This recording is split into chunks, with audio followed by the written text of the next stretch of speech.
یہ ارشاد فرمائیے گا ڈاکٹر صاحبہ، جب ہم بات کرتے ہیں یا کسی سے محبت کا دعویٰ کرتے ہیں، اس کے احوال سے بھی ہمیں بہت زیادہ محبت ہوتی ہے۔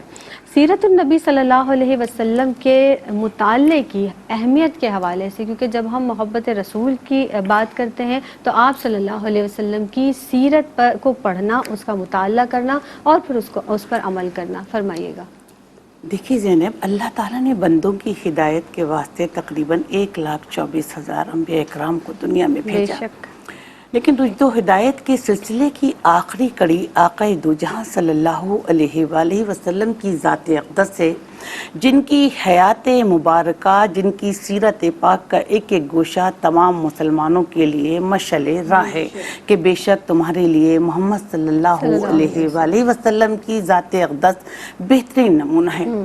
جب ہم کسی سے محبت کرتے ہیں تو اس کی ہر ادا سے ہمیں محبت ہو جاتی ہے، اس کی پسند کو اپنی پسند بنا لیتے ہیں اور اس کی ناپسند کو اپنی ناپسند بنا لیتے ہیں کہ کیسے گفتگو کرتے ہیں، وہ کیسے کھانا تناول فرماتے ہیں، وہ کیسے لوگوں سے پیش آتے ہیں، ان کا کیا رویہ ہوتا ہے۔ تو آقا دو جہاں صلی اللہ علیہ وآلہ وسلم کی جب ہم سیرت پاک کا مطالعہ کرتے ہیں تو آپ بچوں کے لیے ہدایت، بڑوں کے لیے ہدایت، عورتوں کے لیے ہدایت، غلاموں کے لیے ہدایت، مردوں کے لیے ہدایت، یعنی آپ کی حیات مبارکہ کا ایک ایک گوشہ ہمارے لیے نمونہ ہے گا۔ ہم اس کو اپنے لیے اپنی زندگی میں نمونہ بنا سکتے ہیں۔ آقا دو جہاں صلی اللہ علیہ وآلہ وسلم فرض کی ادائیگی کے ساتھ ساتھ نفلی عبادات کا پورا اہتمام کرتے تھے۔ آپ صلی اللہ علیہ وسلم مشکل سے مشکل حالات میں صبر کا مظاہرہ کرتے اور فرماتے کہ اللہ کی نعمتوں پر اس کا شکر ادا کیا کرو۔ آپ صلی اللہ علیہ وآلہ وسلم سلام کرنے میں پہل کرتے، اپنے کپڑوں میں پیون خود لگاتے، اپنے جوتے اپنے ہاتھ سے گاڑتے۔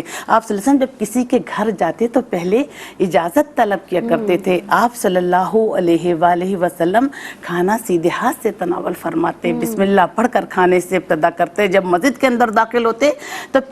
پہلے سیدھا پاؤں جو تھے وہ مسجد کے اندر رکھتے۔ آپ بیواؤں، یتیموں، مساکینوں کا خیال رکھتے اور سب سے زیادہ وہ محسن نسواں بھی ہیں آقا دو جہاں صلی اللہ علیہ وسلم کہ انہوں نے ہمیں رشتوں کی پہچان کرنا سکھائی کہ آج بیوی کو عزت بنا گئے، بیٹی کو رحمت بنا گئے، ماں کو جنت بنا گئے۔ آقا دو جہاں صلی اللہ علیہ وسلم کو کوئی بد دعا دیتا تو آپ اسے ہاتھ اٹھا کر دعا دیتے، کوئی ظلم فرماتا تو آپ اسے معاف فرماتے، کوئی اذیتیں دیتا تو آپ اسے ہدایت فرماتے، کوئی نفرت کرتا تو آپ اس سے محبت کرتے۔ دیکھیے فتح مکہ کے موقع پر جب ہم اپنی چھوٹی چھوٹی سی باتوں پر اتراتے ہیں، ہمیں کوئی منصب مل جائے تو ہم اپنے لوگوں کو پہچاننا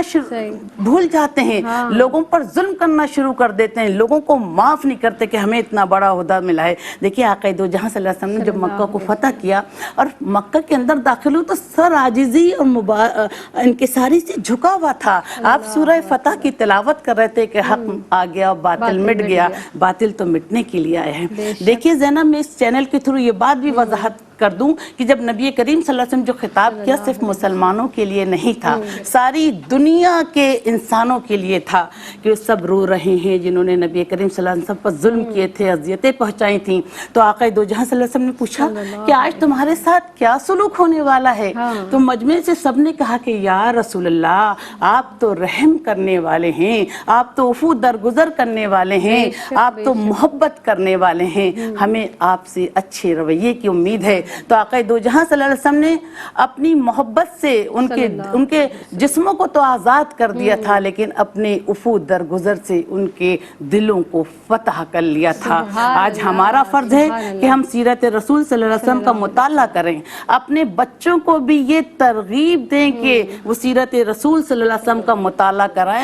کریں اور استادوں کو بھی یہ چاہیے کہ کلاس میں جائیں تو حضور اکرم صلی اللہ علیہ وسلم کی زندگی کے اچھے پہلوؤں کو بتائیں کہ نبی کریم صلی اللہ علیہ وسلم کیسے زندگی گزارا کرتے تھے۔ اور ہمارا فرض ہے کہ ہم اپنی زندگی کا ایک ایک لمحہ سیرت کریم صلی اللہ علیہ وآلہ وسلم کی روشنی میں بسر کریں، یہی ہماری نجات کا ذریعہ ہے۔ سبحان اللہ، سبحان اللہ۔